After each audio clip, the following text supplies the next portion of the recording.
नमस्कार मित्रों, मैं विकास शाक्या एक बार फिर से आप सबका स्वागत करता हूं अपने चैनल पर। और आज हम डिस्कस करने जा रहे हैं मुंडक उपनिषद में। मुंडक उपनिषद के जो पहला मुंडक है उस पहले मुंडक का दूसरा खंड। मुंडक उपनिषद में 3 मुंडक हैं और हर मुंडक के 2 खंड हैं। तो पहला खंड पहले मुंडक का समाप्त हो चुका है। अब हम दूसरा खंड पहले मुंडक का शुरू करने जा रहे हैं आज से, ठीक है। और अगले 1-2 वीडियोज़ में ये दूसरा जो खंड है पहले मुंडक का ये समाप्त भी हो जाएगा।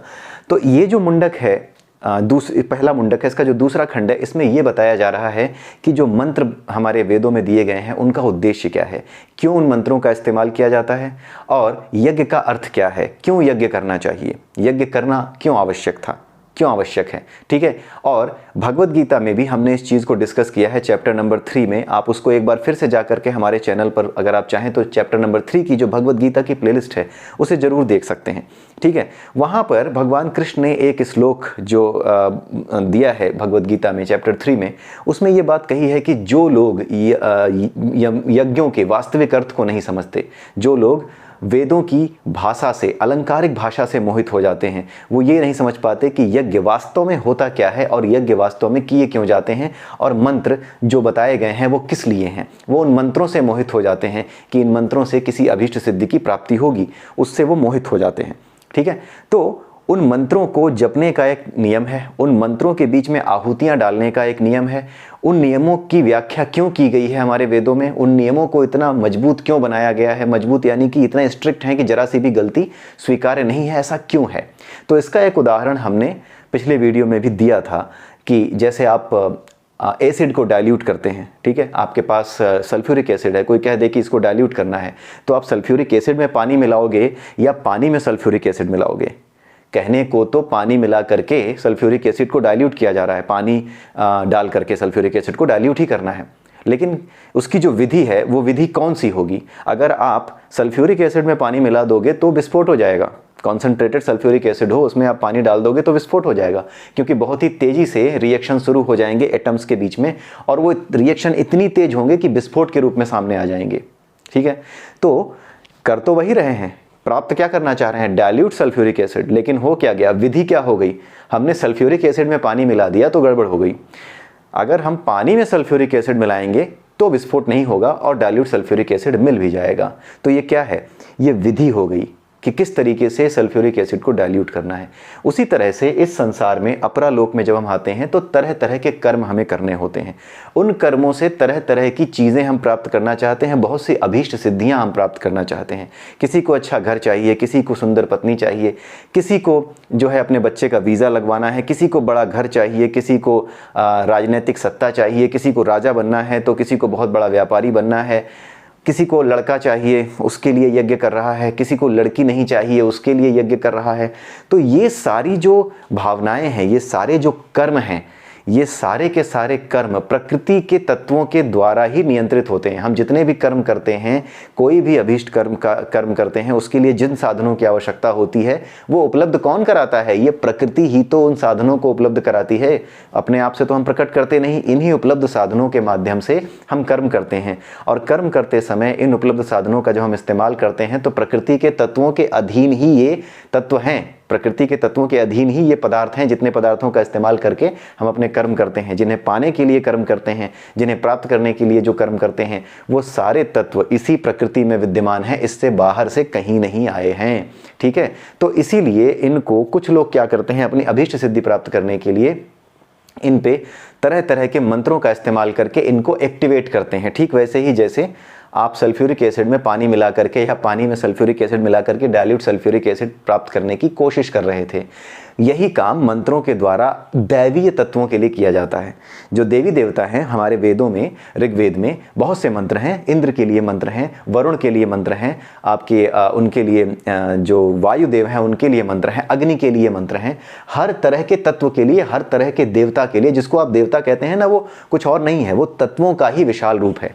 जैसे अगर आप कहें यूरेनियम, यूरेनियम एक तत्व है, वो तत्व रूप में बिल्कुल एक तत्व है, सिंपल तत्व है, ना वो कुछ देता है ना कुछ लेता है, वो ऐसे ही पड़ा हुआ है। जब उस तत्व को आप इच्छा करते हैं कि मुझे एक एटम बम बनाना है तो आप उसका यूज़ करते हैं। एटम बम बनाने के लिए आप उसको एनरिच करते हैं। यूरेनियम 235 होता है, उसमें आप 238 मिलाते हैं, ठीक है। जब आप उसमें मिलाते हैं तो उसको एनरिच करते हैं। एनरिच यूरेनियम का यूज़ किया जाता है क्या बनाने में? एटम बम बनाने में। तो आपने यूरेनियम तत्व को इस्तेमाल किया, अब उस पर प्रोसेसिंग की, अब उस पर आपने एटम बम बनाया। उसका साइज़ कुछ और होता है। अब आपकी इच्छा है कि एटम बम नहीं बनाना है, संपूर्ण मानवता की जो ऊर्जा आवश्यकताएं हैं, जो एनर्जी नीड्स हैं, उनको पूरा करना है। तो उनको पूरा करने के लिए आपने क्या किया? उसी यूरेनियम का यूज़ करने के लिए, ताकि बिजली पैदा की जा सके, उसी यूरेनियम का यूज़ करने के लिए आपने एक एटॉमिक रिएक्टर खोल दिया। तो वो जो एटॉमिक रिएक्टर है उसका शेप, साइज, उसका जो आकार है वो अलग है। एटम बम का अलग है, उसका अलग है, लेकिन तत्व दोनों में क्या है? एक ही है, यूरेनियम, ठीक है। तो ये जितने भी मंत्र वेदों पुराणों में दिए गए हैं, जिससे कि आप किसी विशेष देवता की आराधना करते हो, जिसे विशेष देवता को आहुति देते हो, तो ये सारी आहुतियाँ और ये सारी चीज़ें जो आप देते हो किसी देवता को, वो देवता कुछ और नहीं, तत्व ही हैं। अग्नि भी एक तत्व ही है, उसी तत्व का रूप अग्निदेव कहा जाता है। जैसे अगर कोई कहे कि जो वास्तविक ज्ञान है, संपूर्ण ज्ञान है, अंतिम सत्य है, अंतिम ज्ञान है, ठीक है, अगर वो एक शरीर धारण करे तो वो कैसा होगा? तो वो भगवान कृष्ण जैसा होगा। एक उदाहरण के लिए हम कह सकते हैं। तो जो तत्व होता है ना, वो इस प्रकार से आकार ग्रहण करता है। हम तो मनुष्य हैं, इस संसार के भीतर रह करके चीज़ों का निर्माण करते हैं, लेकिन ये प्रकृति हमारा निर्माण करती है। हम इस प्रकृति के ही तो बनाए हुए हैं। जितने भी जीव आए हैं, पहला इंसान जो आया होगा वो कहाँ से आया होगा? किसी प्रकृति ने ही तो उसका निर्माण किया होगा, किसी ने ही तो उसका निर्माण किया होगा। कहाँ से किया होगा? ठीक है, तो यही चीज़ें हैं। तो इन तत्वों को ही हम क्या करते हैं? एक्टिवेट करते हैं। किसी भी तत्व को एक्टिवेट करने के लिए जो लोग भौतिक इच्छाएं पूरी करना चाहते हैं, अस्त्र शस्त्र प्राप्त करना चाहते हैं, कोई और चीज़ प्राप्त करना चाहते हैं, ठीक है, सुंदर गाड़ी, सुंदर स्त्री, सुंदर घर प्राप्त करना चाहते हैं, वो तरह तरह से देवी देवताओं को प्रसन्न करने का प्रयास करते हैं, जिनसे अभीष्ट सिद्धियाँ प्राप्त होती हैं। कुछ लोग यक्षों, गंधर्वों की पूजा करने लगते हैं ताकि उन्हें जो सीखना चाहते हैं, जो विद्या सीखना चाहते हैं, आसानी से सीखने को मिल जाए, सीखने में कोई समस्या ना हो। कुबेर की पूजा करते हैं ताकि धन अधिक से अधिक बरसे, ठीक है। लक्ष्मी माता, लक्ष्मी जी की पूजा करते हैं और तरह तरह की तंत्र मंत्र की साधनाओं के द्वारा इन चीज़ों को प्राप्त करने की कोशिश करते हैं। इनमें जरा सी भी गलती गड़बड़ कर देती है, ठीक है, सारा काम बिगाड़ देती है। क्यों बिगाड़ देती है? वही, क्योंकि ये तत्व हैं। और जैसे अभी हमने सल्फ्यूरिक एसिड की बात की, इसी एग्जाम्पल से समझ लीजिए कि अगर जरा सी गलती होती है तो सब विस्फोट, खत्म, ठीक है, सारी चीज़ें बर्बाद। तो यहाँ पे वही चीज़ें समझाई गई हैं। तो आइए देखते हैं कैसे कैसे इसमें वो चीज़ें बताई गई हैं, ठीक है। अब यहाँ पे पहला जो श्लोक है, पहला जो स्टैंजा है, इसमें क्या कहा जा रहा है? अंगिरा ऋषि के द्वारा शौनक को बताया जा रहा है कि मंत्रों में जिन कर्मों का साक्षात्कार किया था, किसने? बुद्धिमान ऋषियों ने। मंत्रों में उन्होंने ये देख लिया कि कर्मों को सिद्ध करने के लिए इन मंत्रों को लिखा गया है। किन्होंने देख लिया? ऋषियों ने। हर तरह के कर्म, जिनके अभी हमने डिस्कशन किया कि हर तरह के कर्म को, तो वही क्या है? वही सत्य है। सत्य का मतलब ये कि वो उसी सत्य से, उसी परम सत्य से प्रकट है। यानी कि उन्होंने ही इन कर्मों के लिए आवश्यक जो भावनाएं हैं, जो वासनाएं हैं, वो प्रकट की हैं, ठीक है। किसने? परमात्मा ने ही इन कर्मों को प्रकट किया है। एक तरीके से परमात्मा ने ही तो इन कर्मों को प्रकट किया है। उन्होंने ये सृष्टि बनाई है, इस सृष्टि में 3 गुण बनाए हैं। इन्हीं गुणों के अंतर्गत प्रेरित होकर के आप कर्म शुरू करते हो। तो इन गुणों के होने की वजह से अप्रत्यक्ष रूप से, वास्तविक रूप से परमात्मा ही इन कर्मों को बनाने वाला है। ये चीज यहाँ पे समझाई गई है। मंत्रों में जिन कर्मों का साक्षात्कार किया गया था, किनके द्वारा? बुद्धिमान ऋषियों द्वारा, वही सत्य है, ठीक है। त्रेता युग में उसका विस्तार होता है, ठीक है। 1 मिनट जरा, मैं इसकी वो बंद करना भूल गया, कहीं किसी का कॉल आ गया तो दिक्कत हो जाएगी। इसको मैं एरोप्लेन मोड में कर देता हूं। ओके, अब यहां पे ये कहा जा रहा है कि त्रेता युग में उसका विस्तार होता है। इसका मतलब क्या है? त्रेता में ही क्यों विस्तार होता है? जो सतयुग होता है, आपने देखा होगा 4 युग हैं। जो सतयुग है उसमें झूठ बोलने वाले कम होते हैं। क्यों? क्योंकि सतयुग में जो सतोगुणी तत्व है, सत, रज और तम 3 तत्व होते हैं। ये सत्व जो हमारे 4 युग हैं, सतयुग, त्रेता, द्वापर, कलयुग, ये किस आधार पर आ जाते हैं? ये इस आधार पर आते हैं कि किस युग में किस तत्व की प्रधानता ज़्यादा है। सतयुग में सत्व तत्व की प्रधानता ज़्यादा है। धर्म के 4 चरण होते हैं, इसलिए रज और तम वहाँ पे न्यूनतम, एकदम निम्न श्रेणी में रहते हैं, इसलिए ऐसी स्तर पे रहते हैं कि जरा सी किसी ने कोशिश की गलत करने की तो सामाजिक बहिष्कार या फिर कठोर दंड के द्वारा उस बुराई को वहीं रोक दिया जाता है। ठीक है, कठोर दंड या फिर उसके जो है ज्ञान चक्षु खोल कर उसको सही रास्ते पर ला करके, सही रास्ता दिखा करके उसे उस मनुष्य को सही मार्ग पर डाला जा सकता है। वो सतयुग की बात होती है। तो सतयुग में क्या होता है कि कर्म जो होते हैं ना वो कम होते हैं। जो लिमिटेड कर्म है जो सतोगुण में किए जा सकते हैं, ईश्वर की आराधना, दूसरों की मदद करना, अपने कर्तव्यों को समझना, अपने कर्तव्यों से विमुख ना होना, ये जो बेसिक चीज़ें हैं जहाँ पे मनुष्य अपनी वासनाओं को इस तरह से नहीं जीता कि किसी का भी नुकसान करने लगे, तो इस तरह के कर्म क्या होते हैं, लिमिटेड होते हैं, कम होते हैं। हम जो है एक निश्चित रूप में अपने जीवन को चलाते रहते हैं सत्कर्म करते हुए, वो कम होते हैं। ठीक है, लेकिन जब त्रेता युग आता है, सतयुग के बाद त्रेता, तो वहाँ पर सत्य थोड़ा कम हो जाता है, धर्म के 3 चरण रह जाते हैं, अधर्म का 1 चरण आ जाता है। ठीक है, ये जो है त्रेता युग होता है। जब अधर्म का 1 चरण आता है तो रज और तम अपनी जगह बनाना शुरू करते हैं। जैसे ही रज और तम अपनी जगह बनाना शुरू करते हैं वैसे ही रजोगुण और तमोगुण के अंतर्गत एक कर्म से दूसरा कर्म, दूसरे से तीसरा, जैसे मुझे किसी चीज़ को प्राप्त करना है, किसी चीज़ को प्राप्त करने के लिए मैंने क्या किया कि पहले किसी को धोखा देने की सोची, धोखा देने के बाद मेरा कोई राज खुला तो किसी की जान ले ली, मेरा राज न खुलने पाए, किसी स्त्री के साथ कुछ गलत कर दिया, वो कहीं किसी को बता न दे तो मैंने उसको मार दिया। तो इस तरह से एक कर्म से दूसरे कर्म, दूसरे से तीसरे, हर अच्छे बुरे कर्म से होते हुए कई कर्म उत्पन्न होते रहते हैं। अब इनको रोकने के लिए, जो बुरे कर्म कर रहे हैं उनको रोकने के लिए अच्छे कर्म करने वाले भी अपनी तरफ से कर्मों की दिशा बदलते हैं और कुछ लोग उसमें से निकल के आते हैं जो कहते हैं कि इन्हें दंड देना है या इनके विरुद्ध लड़ना है या ये जो बुराइयां आ गई हैं इनको नष्ट करना है। तो कर्म विस्तृत होते जाते हैं, आपके द्वापर युग में और विस्तारित होते हैं। इसलिए कहा गया है त्रेता युग में उसका विस्तार होता है जो कर्म होते हैं, और द्वापर में और कलयुग में तो आप देख ही सकते हैं कर्म ही कर्म है, लेकिन वो सारे कर्म किधर ले जा रहे हैं, मानवता को विनाश की ओर ले जा रहे हैं। ठीक है, तो यहाँ पे ये बताया गया है कि त्रेता युग में उसका विस्तार शुरू होता है। किन कर्मों का? वही जो हमारे वासना युक्त कर्म है या फिर अभीष्ट सिद्धि प्राप्त करने के कर्म है, उनका विस्तार त्रेता युग में होना शुरू होता है। ठीक है, अब यहाँ पर असली बात की जा रही है। इसके बाद यहाँ कहा जा रहा है कि सत्य की कामना से, सत्य की कामना क्या? ईश्वर प्राप्ति की कामना से, जो कि आनंदमय कोश में हमारे भीतर, शरीर के भीतर आत्मा के रूप में, चेतना के रूप में रहता है, उसकी कामना करते हुए, उसकी कामना करते हुए जो कर्म आपके सामने आते हैं उसका नित्य आचरण कीजिए। जैसे अर्जुन के सामने युद्ध आ गया था, युद्ध में बहुत लोग मारे जाते हैं, लेकिन ये उसका नियत कर्म हो गया था कि युद्ध करो ताकि उन शक्तियों को नष्ट कर सको जो किसी द्रौपदी का वस्त्र हरण कर सकती हैं। इसलिए जो भी कर्म तुम्हारे सामने आ जाए उसका सत्य की कामना से, ईश्वर प्राप्ति की कामना से, मतलब इसलिए नहीं कि हमें कुछ पाना है, इसलिए कि ये प्रकृति ईश्वर की बनाई हुई है और ईश्वर की बनाई हुई सृष्टि के नियम यही हैं कि कोई ना कोई कर्म, जिस युग में हम पैदा हो गए हमारे ऊपर उसका कोई वश नहीं है, लेकिन जिस युग में हम पैदा हो गए उस युग में अगर कोई समस्या हमारे सामने खड़ी है और सामाजिक रूप से हमारा कोई उत्तरदायित्व बनता है, जैसे अर्जुन क्षत्रिय था, उसका उत्तरदायित्व बनता था कि वो इन शक्तियों को नष्ट करने के लिए युद्ध करे जो कि रजोगुण और तमोगुण से परेशान लोगों द्वारा इस धरती को परेशान कर रही है, उन शक्तियों को नष्ट करने के लिए युद्ध करे। तो ये समय और परिस्थितियों के अनुसार जो कर्म आन पड़ा है उससे घबराओ नहीं, उससे करो, इस कामना से नहीं कि तुम्हें कुछ मिलेगा, नहीं, ये तुम्हारा नित्य कर्म है। क्योंकि संसार में जो लोग अधर्म फैला रहे हैं उन्हें रोकना आपका कर्म है, आप क्षत्रिय हो तो। ठीक है, क्यों? क्योंकि ईश्वर ने ये सृष्टि ऐसे ही बनाई है कि जो कुछ भी धर्म अधर्म के दायरे में आता है सतरज और तम के अनुसार, वो उनकी बनाई हुई प्रकृति के नियमों के अनुसार एक दिन स्वयं नष्ट होता चला जाएगा। तभी तो भगवान कृष्ण ने कहा कि तुम इन्हें नहीं भी मारोगे ना तो भी ये नष्ट हो जाएंगे। लेकिन इसीलिए तुम्हें क्या करना चाहिए? तुम्हें अपना नित्य कर्म जो तुम्हारे सामने आ गया है कि तुम इनसे लड़ो और इन्हें मारो, नहीं भी मारोगे तो ही मार जाएंगे, क्योंकि इनको मरना ही है, यही प्रकृति का नियम है। तो इस प्रकृति के नियम में जब तुम मजबूर हो तो तुम अगर यहाँ से लड़ाई से भाग भी जाओगे तो ये नहीं बचेंगे, ये तो मारे ही जाएंगे। लेकिन तुम अपने कर्म, जो तुम्हारा नियत कर्म है, जो तुम्हारा वास्तविक कर्म है, जो तुम्हारा वास्तविक मार्ग है कर्म करने का, आचरण करने का, तुम उसे क्यों छोड़ रहे हो?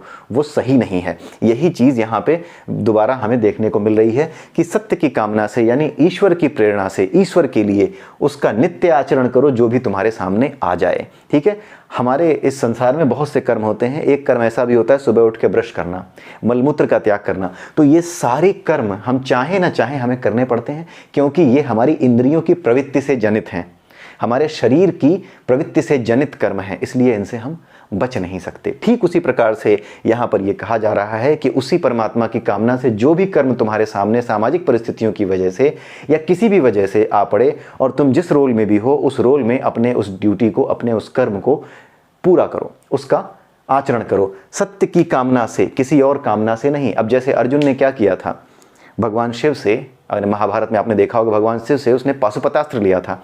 वो पाशुपतास्त्र क्यों लिया था? ताकि वो हमें डरा सके, आपको डरा सके और खुद कह सके कि हाँ मुझे मानो नहीं तो मैं मार दूंगा, मुझे राजा मानो नहीं तो मैं मार दूंगा, जो मुझ पे सवाल करे ना उसकी गर्दन काट देना। क्या इसलिए लिया था उसने? नहीं, उसने अपने लिए नहीं लिया था, उसने धर्म युद्ध में भाग लेने के लिए वो शस्त्र लिए थे, ताकि उन शक्तियों से युद्ध किया जा सके, उन शक्तियों के विरुद्ध खड़ा हुआ जा सके जो किसी द्रौपदी का वस्त्र हरण कर सकती हैं, समाज को अनैतिकता की ओर ढकेल सकती हैं। तो उन शक्तियों से युद्ध करने के लिए सत्य की कामना से, अपने लिए नहीं, सत्य की स्थापना की कामना से उसने ये अस्त्र लिए थे।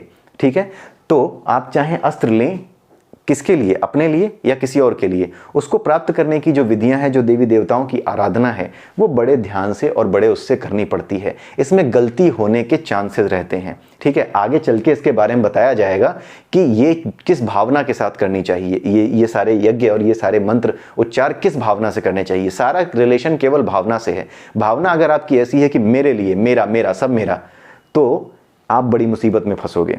ठीक है, आप चक्कर में फंस जाओगे। ये आगे बताया जाएगा, इसी उपनिषद में बताया जाएगा, इसी खंड में। ठीक है, लेकिन अगर आपने अपनी वासनाओं से मुक्त होकर के कहा कि नहीं ये मुझे इसलिए चाहिए क्योंकि इसकी आवश्यकता है संसार के लिए, संसार के भले के लिए, धर्म की स्थापना के लिए इसकी आवश्यकता है, तब वो क्या हो जाएगा? निष्काम कर्म हो जाएगा। जब अपने लिए करोगे तो वही कर्म सकाम हो जाएगा। जब संसार की भले के लिए किसी चीज़ की इच्छा करोगे कि ये अस्त्र मुझे मिल जाए ताकि मैं उन दुष्टों का विनाश करूं जो मारे नहीं जा सकते साधारण शस्त्रों से, तो क्या होगा? वो निष्काम कर्म हो जाएगा। तो उसका आचरण सत्य की कामना से करो। जो भी कर्म तुम्हारे सामने आया है उसकी सत्य की कामना से करो। लोक में कर्म फल की प्राप्ति का यही मार्ग है। यहाँ पे इसका क्या मतलब है? इसका ये मतलब है कि हमें जो शरीर मिलता है वो किसी कारणवश मिलता है, कुछ संचित कर्मों के कारण मिलता है, हमारी जो प्रारब्ध लब्ध कर्म होते हैं उसके कारण मिलता है।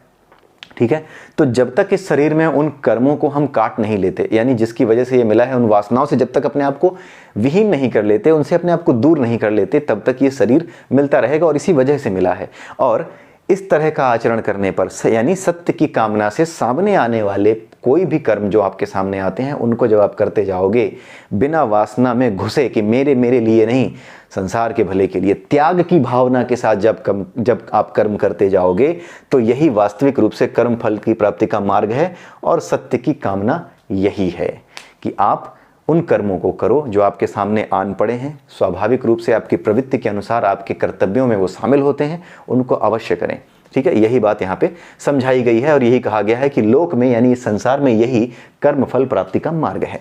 ठीक है, दूसरा अब हम देखते हैं इसमें क्या बताया जा रहा है। इन 2, 3, 4 इनमें जो है यज्ञ की वेदी और यज्ञ की जो ज्वालाएं हैं उनके बारे में बताया गया है। डिटेल में इसके बारे में हम यहाँ डिस्कस नहीं करेंगे क्योंकि हमारा उद्देश्य कॉन्सेप्ट को समझना है। डिटेल में अगर आपको देखना है तो जा करके यूट्यूब पे या फिर आप गूगल पे सर्च मार के देख सकते हैं कि क्या इनका मतलब होता है। ठीक है, मैंने जिस किताब को रेफर किया है, जो गीता प्रेस गोरखपुर की, जिसके बारे में पिछले वीडियो में दिखाया था, उस किताब के हिसाब से जितनी चीज़ें कवर होनी चाहिए एक बार में समझने के लिए उतनी मैं कवर कर रहा हूँ। बाकी डिटेल देखने के लिए आप वो किताब खरीद सकते हैं और जा सकते हैं भीतर, क्योंकि ये तो अथाह है।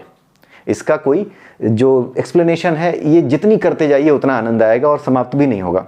इसीलिए जो मेन मुख्य तत्व होते हैं उन्हें समझ लेना जरूरी होता है। ठीक है, तो यहां पर देखते हैं दूसरे स्टैंजा में क्या बताया जा रहा है। अब दूसरे स्टैंजा में आप ये समझिए कि दूसरे स्टैंजा में यही बताया जा रहा है कि ये जो विधियां होती हैं, जैसे हमने वो सल्फ्यूरिक एसिड का एग्जाम्पल लिया, ये जो विधियां होती हैं ये कितना ध्यान रखने वाली होती हैं। तो उसका एक एग्जाम्पल दिया जा रहा है। तो एग्जाम्पल ये है कि जिस समय हवन की अग्नि प्रज्वलित हो उठे, यानी कि जिस समय हवन की अग्नि पूरी तरह से जलने लगे धूम धूम करके, उस समय दोनों अब अज्य भागों, अब ये अज्य भाग का मतलब समझिए, 2 अज्य भागों के बीच में आहुतियां डालें। अब 2 अज्य भाग क्या होते हैं? अब यहां पर ध्यान से देखिएगा, इस फिगर को, इस चित्र को देखिएगा। ये है वेदी और इसमें निकल रही है ये आग, ये छोटी छोटी सी जो मैं आग निकालता दिखा रहा हूं। इसमें ऊपर का हिस्सा जो है वो नॉर्थ का है, इधर साउथ का है, 4 दिशाएं हैं। ठीक है, कुल मिला के 10 दिशाएं होती हैं। ठीक है, 4 दिशाएं ऐसे, फिर उसके बाद 4 दिशाएं, फिर उसके बाद 4 दिशाएं ये जो बीच बीच में बनेंगी, उसके अलावा ऊपर और नीचे। तो 4 4 8 ऊपर की और नीचे की जो दिशा है, इन दोनों को मिलाकर के कुल मिला के 10 दिशाएं होती हैं। ठीक है, 2 डायमेंशन में हम 8 दिशाएं पढ़ते हैं और 3 डायमेंशन में 10 दिशाओं का अध्ययन कर सकते हैं। ठीक है, तो यहां पर आप देखिए कि जो इस अग्निवेदी का जो उत्तर का हिस्सा है, नॉर्थ वाला जो हिस्सा है, अग्निवेदी के नॉर्थ में जो हिस्सा है, उस हिस्से में जब आप क्या करते हैं, आहुति डालते हैं, तो उसको क्या कहते हैं, आग्नेय स्वाहा, इस नाम से, इस मंत्र से उसकी आहुति पूरी होती है। और जो साउथ में है यानी जो दक्षिण में है, वहां पे सोमाय स्वाहा ये कहते हैं। तो ये इसको जो है दक्षिण आहुति कहते हैं। ये इन्हीं 2 भागों को, ये जो नॉर्थ और साउथ है ना, इन्हीं 2 भागों को आज्य भाग कहते हैं। आई रिपीट, आज्य भाग, आ आधा ज य भाग। तो आज्य भाग कहते हैं कौन से भाग को, ऊपर के और नीचे, ऊपर नीचे नहीं, नॉर्थ और साउथ के भाग को, ऐसे कहिए। और जो बीच में आग जल रही है, असल में जो आग जल रही है, जिसमें आहुति डालनी है, जो आहुति को खाएगी, ठीक है, उस आग को क्या कहते हैं, उसको कहते हैं आवाप स्थान। आवाप स्थान उसको कहते हैं। तो ये आप समझ लीजिएगा, आपकी जानकारी के लिए ये जरूरी है। आप रख सकते हैं अपने पास, पता रख सकते हैं कि किस तरीके से अग्नि में आहुतियां वैदिक मंत्रोच्चार के समय डाली जाती हैं। आग्नेय स्वाहा, सोमाय स्वाहा, और बीच में फिर अग्नि डाली जाती है, अग्नि नहीं, बीच में जब आहुति डाली जाती है, उस अग्नि को क्या कहते हैं, उस अग्नि के स्थान को आवाप स्थान कहते हैं। ठीक है, तो ये आपको समझ में आया कि किस तरीके, ये केवल एक एग्जाम्पल दिया जा रहा है कि किस तरीके से जो है ध्यान रखना पड़ता है, कैसे ध्यान रखना पड़ता है कि बीच में आहुति डालनी है, ना उधर गिरानी है ना इधर गिरानी है, बिल्कुल बीच में गिरनी चाहिए। ये बिल्कुल कड़े नियम हैं, स्पष्ट नियम हैं। उसी एग्जाम्पल समझिए सल्फ्यूरिक एसिड वाला की, जरा सी गलती नहीं हो सकती। ठीक है, और इन गलतियों की होने की वजह से ही ये चीज़ें अविद्या क्यों कही जाती हैं, ये आगे मुंडक उपनिषद में इसी खंड में बताया जाएगा। ठीक है, दोनों उद्देश्य हैं, अपनी वासना पूर्ति के लिए या संसार के लिए, किसी भी तरीके से आप कर रहे हो। तो जो लोग अपनी वासना की पूर्ति के लिए ये चीज़ें कर रहे होते हैं, उनकी निंदा की जाती है। निंदा मतलब ये कि उनको ये बताया गया है कि तुम करते रहो, तुम घूमते रहोगे, तुम्हारी मुक्ति, तुम्हें वास्तविक सत्य की प्राप्ति नहीं हो सकती। यही बात हम बताया जाएगा। ठीक है, कुल मिला के है वही जो कि भगवत गीता में और अष्टावक्र गीता में हम समझ रहे हैं। जो कुछ भगवत गीता में है वो पूर्ण है, उसके अलावा कुछ नहीं पढ़ना है, कुछ जानना शेष नहीं रहता। अगर वो जान लिया तो बाकी चीज़ें अपने आप प्रकट हैं। असल में ये सारे उपनिषद, ये सारी चीज़ें हम सिर्फ इसीलिए पढ़ रहे हैं ताकि हम ये समझ सकें कि भगवत गीता पढ़ने के बाद अगर ये चीज़ें हम ना भी पढ़ पाए तो हमें चिंता करने की आवश्यकता नहीं है। यानी हम पढ़ इसको इसीलिए रहे हैं ताकि हम ये जान सकें कि भगवत गीता पढ़ना ही जरूरी क्यों है। ठीक है, समझ गए आप। लेकिन ये चीज़ें जान जाते हैं, अच्छी बात है, लेकिन जानना इसलिए ज़रूरी है ताकि हम ये जान सकें कि हमें क्या जानना चाहिए और क्या नहीं जानना चाहिए। यानी नीर और क्षीर का विवेक हमें आ जाए। इसीलिए क्या जानने योग्य है, कितना जानने योग्य है, ये विवेक प्रकट हो जाए। इसी के लिए जानना भी जरूरी है। किस चीज़ का निषेध किया जा सके। अगर आप कहते हैं कि इस चीज़ की ज़रूरत नहीं है, जब आप कहते हैं कि इस चीज़ की आवश्यकता नहीं है, तो किस आधार पर कहते हैं? जब आप जानते हैं कि इस चीज़ में वाकई वो कार्य सिद्ध नहीं हो सकता जो दूसरी चीज़ से सिद्ध हो गया, तभी आप इसका निषेध करेंगे ना। यानी कि जिसका निषेध करते हैं उसे भी जानना आवश्यक हो जाता है। इसलिए इसको जानकर आप ये जान जाएंगे कि भगवत गीता, जिसको हमने पहले कवर किया है, उसके अतिरिक्त, भगवान की उस वाणी के अतिरिक्त, महागुरु की उस वाणी के अतिरिक्त और कहीं कुछ नहीं है जिसे जानने समझने के लिए हमें एक्स्ट्रा मेहनत करनी पड़े। जो कुछ वहां समझ लिया गया, उन्हीं सब का विस्तार मुंडक उपनिषद हो या कोई भी उपनिषद हो, उन सब में किया गया है। अब आइए देखते हैं तीसरा स्टैंजा क्या कहता है। अब यहाँ पर यह बताया गया है, फिर से वही बात बताई गई है कि कितने टफ हैं ये। टफ इसलिए हैं कि गलतियाँ नहीं हो सकती, गलतियाँ करने का चांस नहीं है। यहाँ पे यही बताया गया है, जिसका अग्निहोत्र दर्श पौर्णमास चातुर्मास, यहाँ पे अलग अलग महीनों में होने वाले जो यज्ञ होते हैं, जो कि शास्त्रों में, वेदों में बताए गए हैं कि इस समय ये यज्ञ करना चाहिए, इस समय यज्ञ करना चाहिए, उनके बारे में लिखा गया है कि अगर कोई व्यक्ति इन यज्ञों को करते समय जरा सी गलती कर देता है तो उसके 7 पीढ़ियों का ये नाश कर देते हैं ये तत्व। यानी इनसे कोई भी फल प्रकट नहीं होता, कोई अभीष्ट फल प्रकट नहीं होता, अपनी वासना पूर्ति तक के लिए कोई फल नहीं मिलता। जैसे जो आपने रामायण में देखा होगा, मेघनाद अंत में जो है भगवान राम और लक्ष्मण को मारने के लिए क्या करता है कि एक देवी की आराधना कर रहा होता है, वहाँ जा कर के पूरी वानर सेना उसका यज्ञ बेकार कर देती है, सब कुछ, सारी विधि सब बेकार कर देती है। तो वो बेकार करने से क्या हुआ, दोबारा शुरू नहीं कर सकता क्या? नहीं।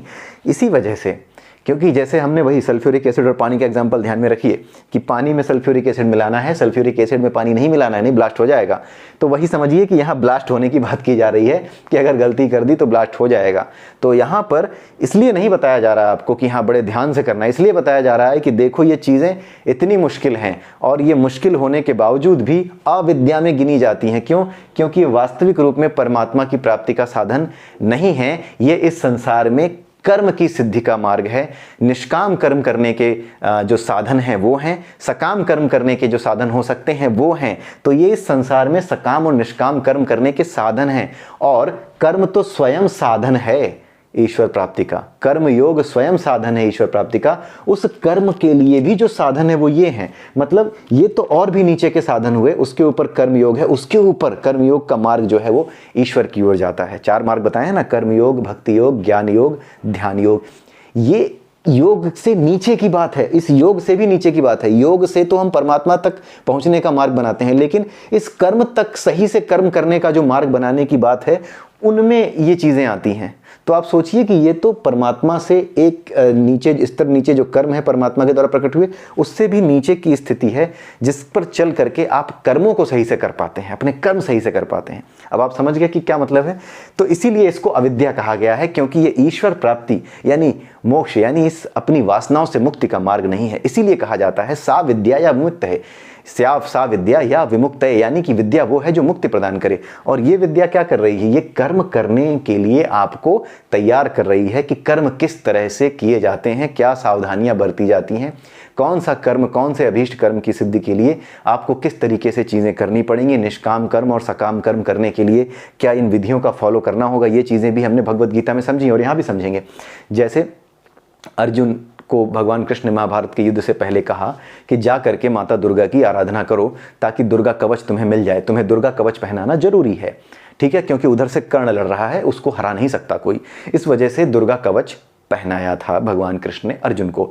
लेकिन जब दुर्गा कवच के लिए माँ दुर्गा की उपासना की, उसने सारे विधि विधान फॉलो किए। अब वहाँ पे सबसे बड़ा ज्ञान अर्जुन को मिला, और वही ज्ञान यहाँ पर आपको समझने की आवश्यकता है। जब अर्जुन को वो ज्ञान मिला, तो वो ज्ञान जब मिला तो माँ दुर्गा जब प्रकट हुई तो उन्होंने ही वो ज्ञान दिया। उन्होंने कहा कि तुम्हें तो ये आराधना करने की आवश्यकता ही नहीं थी। क्यों? क्योंकि तुम्हारे साथ तो स्वयं भगवान श्री कृष्ण है। तो जिसके साथ भगवान श्री कृष्ण है उसे तो इन चीज़ों की आवश्यकता ही नहीं है कि वो इन चीज़ों को प्राप्त करने के लिए इतनी मेहनत करे। जिस पर ईश्वर की कृपा है उसको ये सारी चीज़ें जो लोगों को बड़े बड़े मंत्र उच्चारण करने के बाद, बड़ी बड़ी चीज़ें करने के बाद मिलते हैं, बड़े बड़े यज्ञ करने के बाद मिलते हैं, वो तो एक भक्त को, एक समर्पित भक्त को ईश्वर का भक्त होने से ही अभीष्ट रूप से सिद्ध हो जाते हैं, अपने आप ही सिद्ध हो जाते हैं, उसे स्वयं मिल जाते हैं। यानी भक्ति को सबसे ऊंचा क्यों बताया गया है, अब आप ये समझ सकते हैं। तो यहाँ पर जो चीज़ें बताई गई हैं वो भी जरूरी है, नॉलेज के रूप में इसलिए जरूरी होती हैं क्योंकि इस संसार में जब आप निष्काम कर्म करोगे, भाई जब आप मान लो आप सैनिक हो, आप देश की रक्षा के लिए लड़ने जा रहे हो, तो जो हथियार चाहिए, बंदूक चाहिए, वो तो चाहिए ही ना। उसके लिए आपको सैनिक बनना पड़ेगा ना, कहीं से तो हथियार खरीदने पड़ेंगे ना। ठीक उसी प्रकार से जो अर्जुन था वो देवी देवताओं से हथियार इकट्ठे कर रहा था। किस लिए इकट्ठे कर रहा था? ताकि शत्रुओं का नाश किया जा सके। वो शत्रु जो समाज के हैं, मेरे व्यक्तिगत नहीं हैं, समाज के शत्रु हैं, उनके नाश के लिए वो ये अस्त्र इकट्ठे कर रहा था। तो उन अस्त्रों को इकट्ठा करने के लिए भी आपके पास सामर्थ्य होना चाहिए। वो सामर्थ्य इन मंत्रों से मिलता है, लेकिन कर्म का उद्देश्य निष्काम कर्म होना चाहिए, सकाम कर्म नहीं। अपनी वासना पूर्ति ना हो, यही वास्तविक उद्देश्य है। दिया दोनों की ही चीज, वही बात है, आपके पास यूरेनियम मौजूद है, चाहे एटम बम बना लीजिए, चाहे उससे दुनिया को रोशनी दे दीजिए, ठीक है, दोनों चीज़ें आपके हाथ में हैं। तो ठीक यही चीज़ यहाँ पर आपको इस तरीके से समझनी है कि ये जितने मंत्र और जितने यज्ञ के लिए विधियाँ दी गई हैं, वो सारी विधियाँ निष्काम कर्म की ओर यदि ले जाएँ तो वो मुक्त करती हैं, सकाम कर्म की ओर ले जाएँ तो वो बांध देती हैं। यही चीज़ आगे इसी द्वितीय खंड में हम समझेंगे भी, ठीक है। अब जाते हैं चौथे स्टेंजा पे। चौथे स्टेंजा में क्या कहा गया है? चौथे स्टेंजा में कुछ खास नहीं बताया गया। अगर आप चाहें तो इनको नोट कर सकते हैं, और नोट करने के बाद अलग अलग जो अग्नि की ज्वालाएं हैं जो यज्ञ करते समय उत्पन्न होती हैं, उन सभी ज्वालाओं के बारे में आप अलग से गूगल पे, यूट्यूब पे जाकर के जहाँ पर भी आपको मिल जाए वहाँ स्टडी कर सकते हैं। जो अग्नि की ज्वालाएं होती हैं वो 7 प्रकार की होती हैं, वो यहाँ बताया गया है। एक होती है काली, दूसरी होती है कराली। काली जो होती है सबसे ज़्यादा जो भयंकर, जो कि जिससे आग लगने का खतरा रहता है, जो आग लगा देती है, कैसी आग? धू धू करके जलने वाली, बिल्कुल रुकने ना वाली। जैसे कभी कभी आपने देखा होगा कहीं आग लग गई किसी गाड़ी में, किसी जगह में, तो रुकी नहीं, अचानक से पूरा फैल गई। ठीक है, तो ये वाली जो काली आग है, काली जो ज्वाला है, आग, अग्नि की ज्वाला, उसका नाम है काली। एक ज्वाला का नाम काली है। ये तुरंत आग लगा देती है। इसके संपर्क में जो आया उसको जला के भस्म करने की क्षमता रखती है, उसको अपने लपेटे में लेने की क्षमता रखती है, वो काली है। कराली, ये भी वही है, नष्ट कर देने वाली। काली, कराली। मनोजवा, ये मन की तरह क्या है? चंचल है, तो ये इधर उधर लप लप लप लप करती है। सुलोहिता, सुधूम्रवर्णा, जिसमें अच्छा धुआं निकलता है। ठीक है, और स्फुलिंगिनी, ठीक है, जो चिंगारियां निकलती हैं, स्फुलिंगिनी। विश्वरुचि देवी, और ये हो गई काली, कराली, तीसरी ये मनोजवा, चौथी सुलोहिता, पांचवी सुधूम्रवर्णा, छठी स्फुलिंगिनी और सातवीं विश्वरुचि देवी। ये सारी की सारी उसी अग्नि की 7 लपलपाती हुई ज्वालाएं हैं। यही चीज़ें यहाँ पर बताई गई हैं, 7 नाम बता दिए गए हैं। को एक इन्फॉर्मेशन के लिए आपके पास रह सकती है। आप चाहें तो इसके बारे में डिटेल में पढ़ना चाहें पढ़ सकते हैं। और ये किस लिए होती हैं? ये 7 ज्वालाएं, इन 7 ज्वालाओं के प्रकट होने पर कौन सी हवी डालनी है, यानी कौन सा यज्ञ हवन करते समय जो भी आहुति डालते हो ना, कौन सी आहुति किस ज्वाला के उत्पन्न होने पर डालनी है, ये भी याद रखना पड़ेगा। यानी ये चीज़ इसीलिए इतनी बताई गई है कि ये टफ है, ये बड़ी ही मुसीबत वाली चीज़ है कि एक गलती नहीं हो सकती। इसीलिए इन चीज़ों के लिए पुरोहितों का निर्माण किया गया। पुरोहित वर्ग सामने आया, ब्राह्मण जो आपके यज्ञ कराते हैं, जो आपके यहाँ पूजा कराते हैं, हवन कराते हैं, वो इन्हीं चीज़ों के लिए सामने आए। अब आप इनको समझ गए होंगे, समझ रहे होंगे कि किस लिए ये चीज़ें बनी हैं, ये मंत्र किस लिए बने हैं, और इन मंत्रों का उपयोग आप अपने लिए या किसके लिए, संसार के भले के लिए, अपने भले के लिए किस लिए करते हो, वो आपके ऊपर है। क्योंकि आप ही डिसाइड करोगे कि आपको यहीं घूमते रहना है या यहाँ से मुक्त होना है। तो आई होप कि ये 4 जो स्टैंजा हैं आपको समझ में आए होंगे। अगले वीडियो में फिर मिलेंगे कुछ नए स्टैंजास के साथ, द्वितीय खंड के। ठीक है, द्वितीय खंड जो पहले मुंडक का है। तब तक के लिए जय सिया राम, जय श्री राधे, जय श्री कृष्णा।